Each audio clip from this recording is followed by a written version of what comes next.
The first bottle in this test cost $325, sat unopened in its box for exactly 11 days after the influencer campaign that made every woman she knew ask about it, and by the third wearing, it had given 2 separate women in this test a headache severe enough that they had to leave the room it was sprayed in.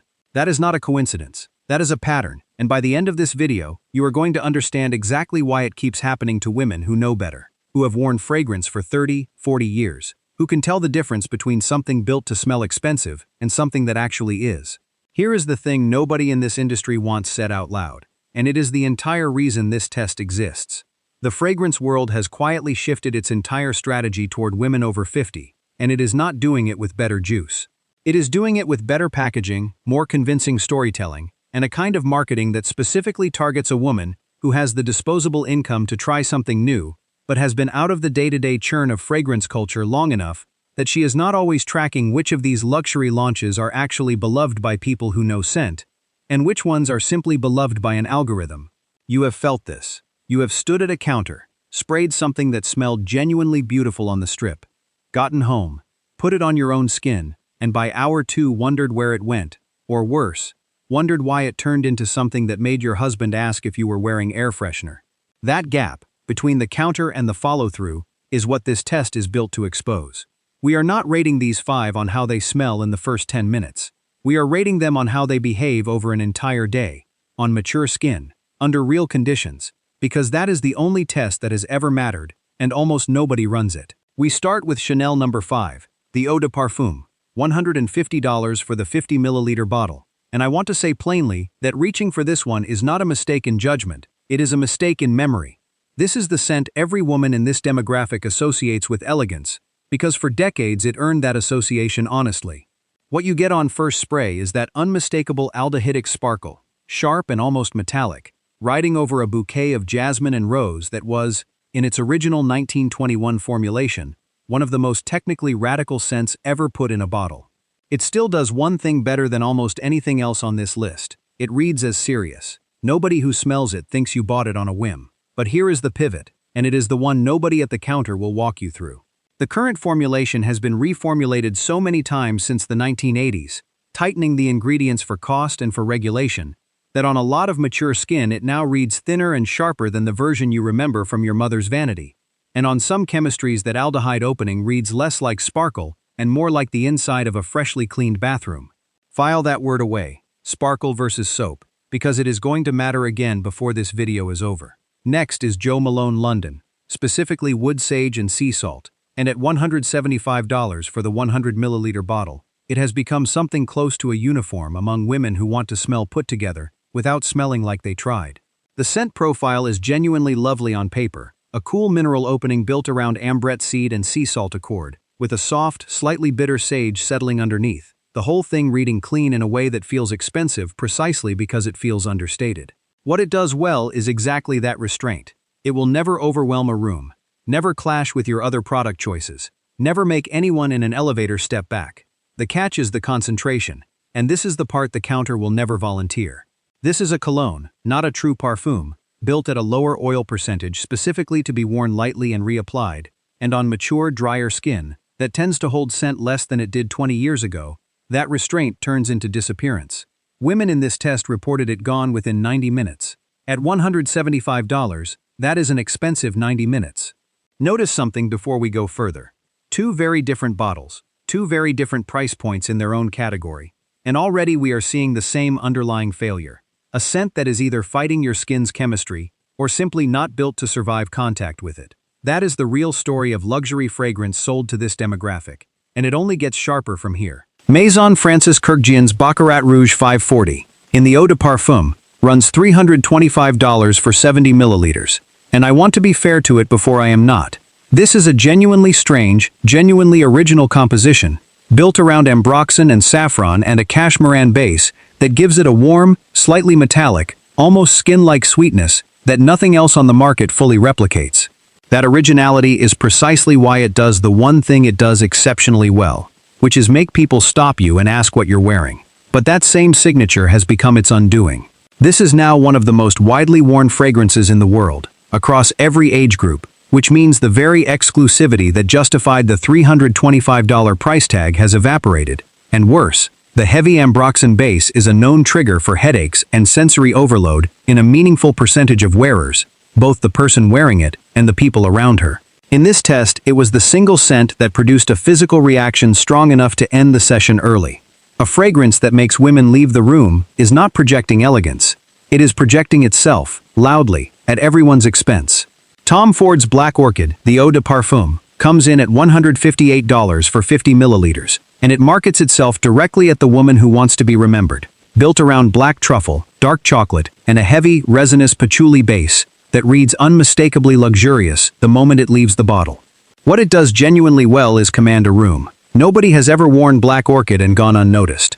That is also exactly the problem for a woman in her 50s or 60s trying to smell current rather than costumed.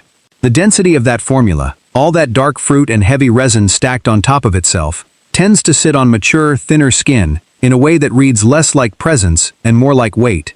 And more than one woman in this test described it as smelling like a room that has been sealed for hours. It does not fade politely. It sits there, insisting, long after the moment for insisting has passed. Victor and Rolf's Flowerbomb, the eau de parfum, sits at $138 for 50 milliliters, and it earns its counter appeal honestly, a genuinely joyful, candied bouquet of jasmine and freesia, wrapped around a soft patchouli and vanilla base that smells, quite literally, like its name promises. It does one thing extremely well. It is instantly, universally pleasant, which is exactly why it has stayed in production for 2 decades. The pivot here is subtler than the others but no less real. This is a scent engineered for a 25-year-old's chemistry and a 25-year-old's context, all sugar and no structure, and on mature skin, that sweetness tends to amplify rather than soften, reading as more youthful trying than youthful. A fragrance should never make you feel like you are wearing a costume of a decade that has already happened.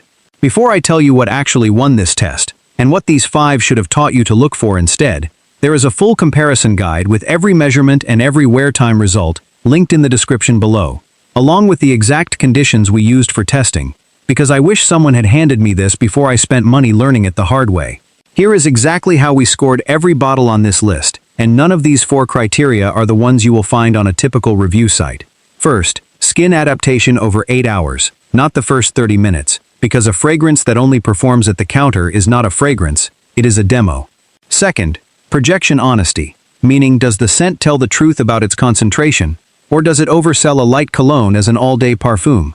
Third, what we call chemistry compatibility across mature skin specifically, since skin's natural oil and pH shift measurably after 50, and a formula built and tested decades ago on younger skin will behave differently now than it did on the woman who first fell in love with it. Fourth, and this is the one almost nobody talks about, room behavior, meaning what the scent does to other people in an enclosed space over time, because elegance has never meant loud. The winner of this test is Guerlain Mitsuko, the eau de parfum, $145 for 75 milliliters. And if you remember one thing from earlier in this video, remember the word I asked you to file away: sparkle versus soap. Mitsuko is the answer to that entire tension. Built in 1919 around a true chypre structure of bergamot, oak moss, and peach, it opens with a crisp, almost tart brightness that settles, over hours, into something warm, woody, and unmistakably grown, without ever tipping into heaviness. Against skin adaptation, it deepens rather than fades, meaning it gets more interesting on you as the day goes on, instead of disappearing or turning sour. Against projection honesty, it does exactly what a true parfum concentration promises: present at 12 inches, undetectable at 6 feet, which is the actual definition of elegance rather than an accident of low oil content. Against chemistry compatibility, its oak moss base was built specifically to interact with skin's natural oils rather than fight them, which is precisely why it has aged so well on women whose skin chemistry has itself changed with time. And against room behavior, in every single test session, it was the one bottle that produced compliments rather than complaints, curiosity rather than a headache. What is worth noting is that we did not go looking for this answer. 2 independent fragrance consultants we brought in separately, without telling either one what the other had said, landed on Mitsuko unprompted when asked which classic chypre still performs honestly on mature skin today.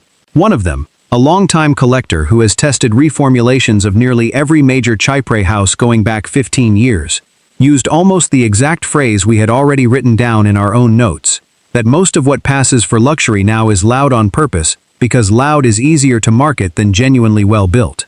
That is not a coincidence either. So here is where each of these 5 actually belongs in your collection, starting with the winner. Guerlain Mitsuko, $145 for 75 milliliters, is the one to buy if you want a signature scent that will still make sense on you in 15 years. Worn on days when you want to be remembered by the person standing close to you, not the whole room. Chanel No. 5, $150 for 50 milliliters, is worth owning for the occasions that call for its history, but skip it if you are looking for an everyday scent that survives past noon. Jo Malone's Wood Sage and Sea Salt, $175 for 100 milliliters, is a smart layering piece and a genuinely good travel companion, but never buy it expecting a full-day fragrance on its own. Baccarat Rouge 540, $325 for 70 milliliters, belongs in your collection only if you have tested your own sensitivity to ambroxan directly and know for certain it does not trigger you. And even then, save it for spaces with airflow.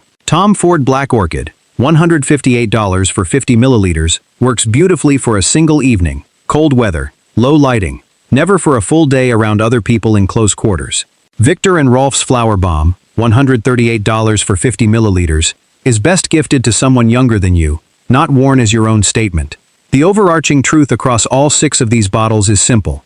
Price tells you what a brand thinks it can charge, not what a fragrance will actually do on you after the first hour. What this test really revealed has very little to do with perfume and everything to do with how thoroughly this industry has learned to sell confidence back to women who already have it, dressing up marketing as expertise, and betting that a woman who trusts her own taste will not stop to ask whether the story matches the substance. You already know more than the counter gives you credit for.